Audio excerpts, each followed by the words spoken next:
Bab 99 Hari Mengerikan. Hari yang begitu mengerikan bagi Abizar. Lelaki tampan dengan kemeja putih itu masih belum beranjak dari tempat duduk yang ada di samping ranjang di mana gadis yang baru ia nikahi beberapa jam yang lalu tengah terbaring. Tangannya masih menggenggam tangan Aira dengan begitu erat. Ruangan masih sama seperti saat mereka datang.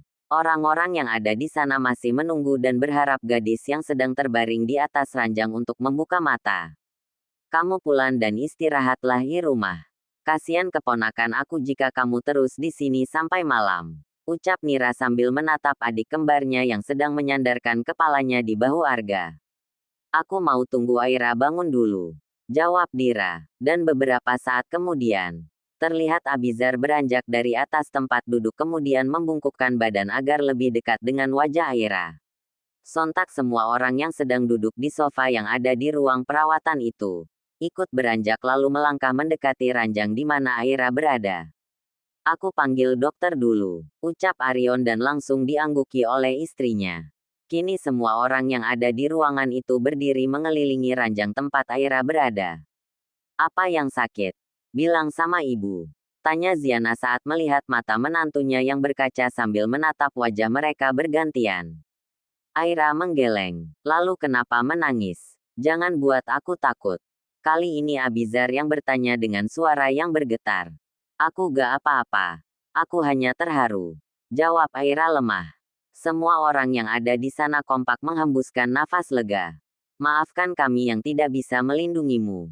Ucap Alvaras penuh sesal. Tidak apa-apa Om. Ayah ya.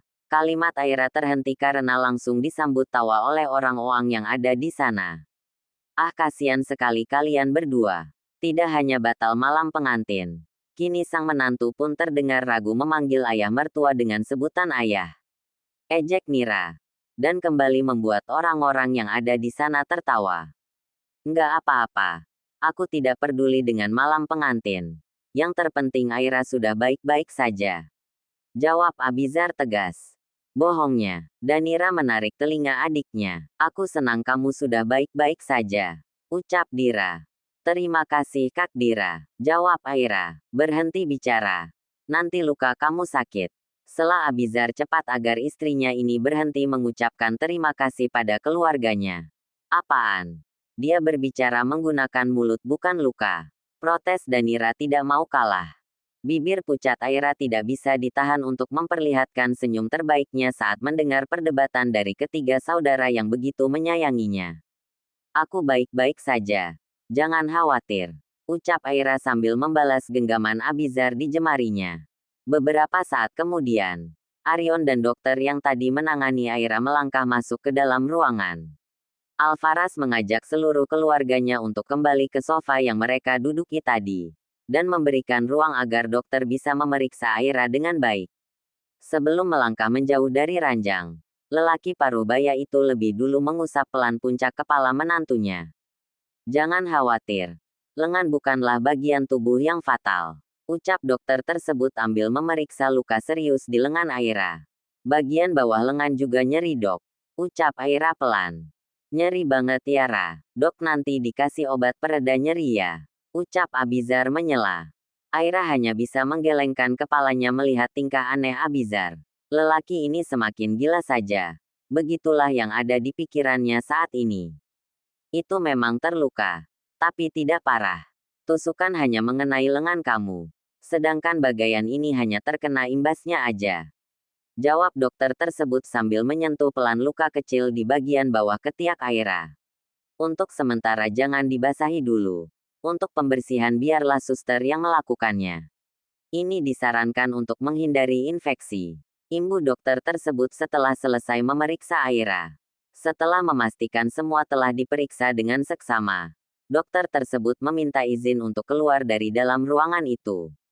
Tidak lupa, dokter wanita tersebut memberitahu jika nanti suster akan membawakan obat yang diminta oleh Abizar tadi. Kamu mau makan apa? Biar aku pesankan. Abizar menawarkan. Enggak usah. Aku belum lapar. Kamu di sini aja. Jawab Aira. Ya udah. Kalau begitu tidur lagi aja. Pinta Abizar ambil merapikan piyama rumah sakit yang sedikit terbuka karena pemeriksaan yang dilakukan dokter tadi.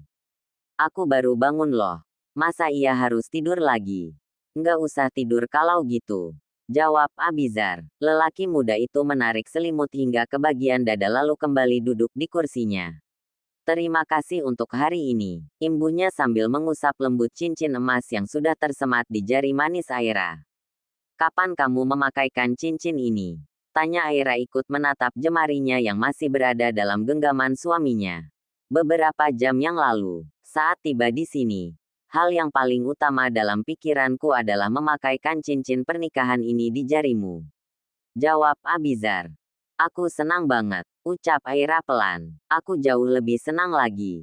Jawab Abizar tidak mau kalah. Hanya cincin, tanya Aira. Abizar mengerinya tidak mengerti. Aku baca di novel-novel. Setelah pengantin laki berhasil menyematkan cincin di jari manis pengantin wanita, lelaki tersebut akan mengecup kening istrinya. Ujar Aira menjelaskan. Seperti ini, tanya Abizar setelah mencium kening Aira dengan sayang. Apa seperti ini juga? Tanyanya lagi sambil mendaratkan sebuah kecupan manis di pipi pucat istrinya. Woi tahu tempat dong. Kamu pikir aku obat nyamuk di sini? Pukul Danira di punggung adiknya. Cek. Apa sih kak? Ganggu aja. Sana, usir Abizar. Tadi katanya malam pengantin gak penting. Sekarang kerjanya nyosor mulu. Ledek Danira. Abizar cemberut. Ia lalu membiarkan kakak usilnya itu mendekat dan berbicara dengan Aira. Kami mau izin pamit pulang. Gak apa-apa kan Ra? Tanya Danira pada adik iparnya. Nggak apa-apa kak. Aku sudah baik-baik saja kok. Kasihan ibu jika harus nginap di sini. Jawab Aira. Ih aku jadi gemas lihat kamu. Aku malah kasihan sama nasib ngenes adik tampanku ini karena tidak bisa mencicipi wajah cantik kamu sepuasnya. Nizar semakin cemberut mendengar kalimat penuh ledekan yang terus tertuju padanya. Bisakah ia memukul kepala kakaknya ini agar berhenti mengingatkan hal yang sangat ingin dia lakukan setelah berhasil menikahi Aira? Aku sudah mencicipinya malam itu kok. Jawabnya bohong tidak mau kalah. Dasar, pukul Danira di kepala adiknya. Aku sudah bilang jangan menyentuhnya. Sambungnya kesal. Aku bohong. Sakit banget kak. Habisnya dari tadi kakak ledekin aku mulu. Bikin kesal aja. Ujar Abizar kesal sambil mengusap kepalanya yang terasa panas. Kamu harus cepat sembuh Ra. Biar cepat kasih ponakan buat aku. Ucap Gea sambil mengusap lembut punggung tangan Aira. Dan aku harus pulang. Maaf aku gak bisa lagi nemanin kamu seperti biasanya. Takut Kak Abi ngamuk. Pamitnya kemudian. Aira tersenyum mendengar kalimat sahabatnya. Lalu mengangguk mengiyakan. Ibu dan ayah harus pulang juga. Gak apa-apa kan? Ziana mengusap lembut kepala menantunya. Iya. Nggak apa-apa Bu. Aira sudah baik-baik saja kok. Jawab Aira masih dengan senyum manis di bibir pucatnya. Nanti besok ayah akan memindahkan kamu ke rumah sakit keluarga. Di sana fasilitasnya jauh lebih memadai. Ujar Alfaraz. Aira kembali mengangguk patuh. Apa kali ini ia beruntung? Entahlah. Namun, begitulah yang ia rasakan saat ini. Hadiah terindah dalam hidupnya adalah laki-laki yang begitu berbaik hati membawanya dalam keluarga yang sangat luar biasa baiknya. Setelah kepergian seluruh keluarga, Abizar kembali duduk di kursi yang ada di samping ranjang sambil menggenggam erat tangan Aira. Kamu istirahat aja dulu. Aku sudah merasa jauh lebih baik kok. Ujar Aira saat Abizar menyandarkan kepalanya di atas ranjang tempat Aira berbaring. Istirahat di ranjang ini boleh ga? Tanya Abizar. Lelaki itu mengangkat wajahnya. Lalu menatap wajah cantik yang masih terlihat sangat pucat itu.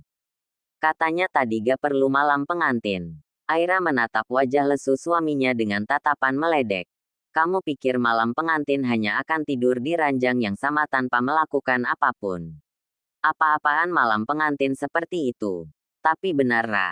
Aku gak terlalu berharap malam panas seperti itu. Bisa menggenggam tangan kamu sepuasnya seperti ini. Sudah cukup bagiku. Ujar Abizar jujur. Ya udah ayo sini. Aira menepuk bagian ranjang yang kosong di sampingnya. Sambil peluk juga gak apa-apa kan? Tanya Abizar lagi. Aira tertawa mendengar pertanyaan aneh itu. Dasar pembohong. Katanya pegang tangan aja sudah cukup. Sekarang minta peluk. Abis peluk apa lagi? Tanya Aira meledek. Masih banyak lagi. Tapi nanti aja. Malam ini pegang tangan dan peluk kamu aja dulu. 2 itu aja udah cukup.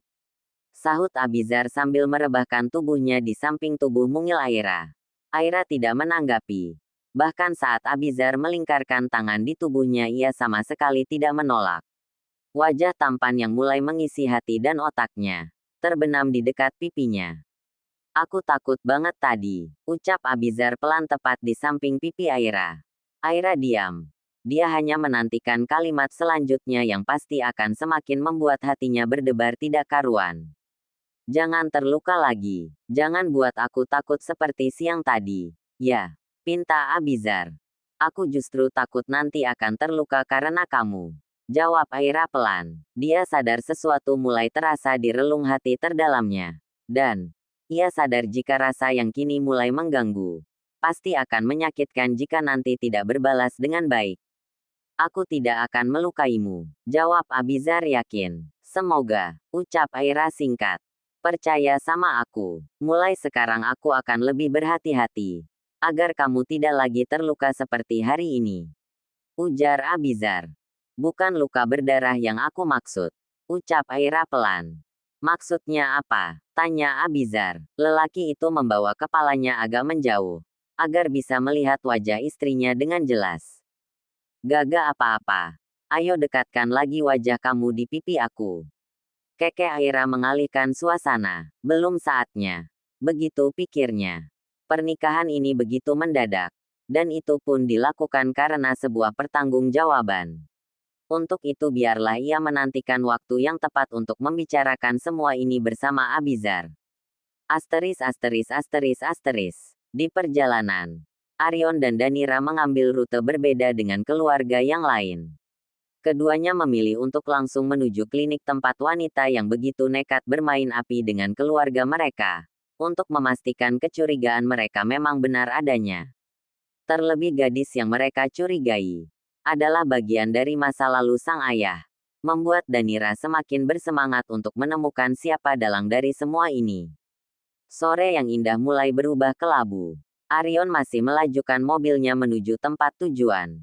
Ia dan istrinya memang sengaja menggunakan mobil berbeda, agar lebih leluasa untuk mencari tahu siapa sebenarnya yang sudah berani berada di balik kejadian tragis hari ini.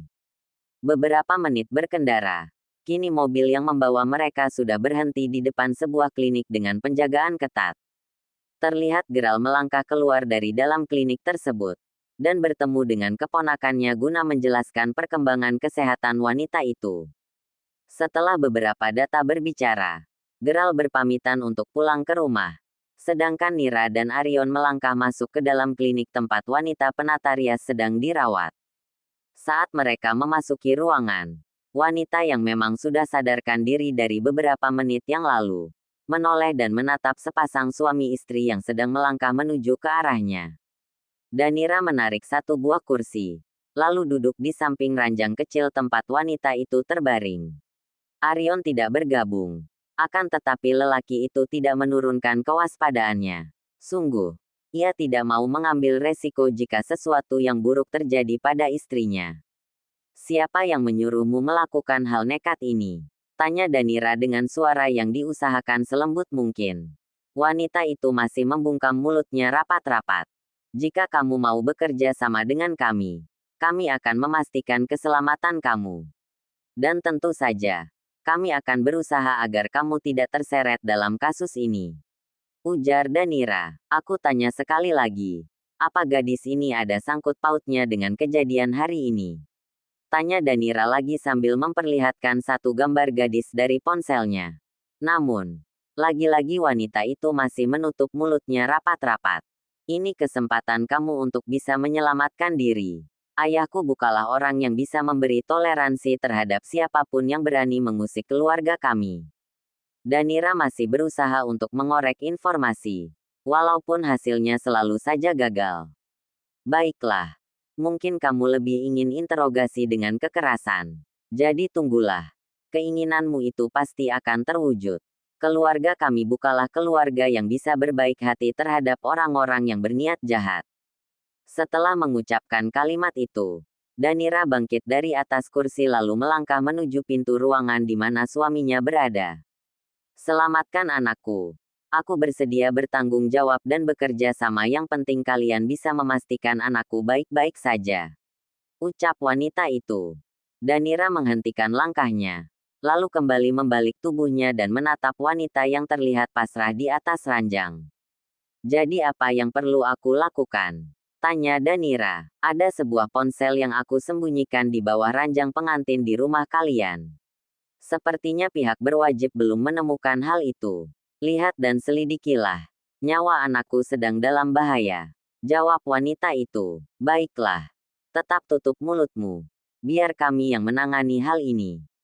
Danira kembali memperingati. Setelah itu, ia bergegas keluar dari ruangan itu bersama Arion dan meluncur menuju kediaman ayah dan ibunya.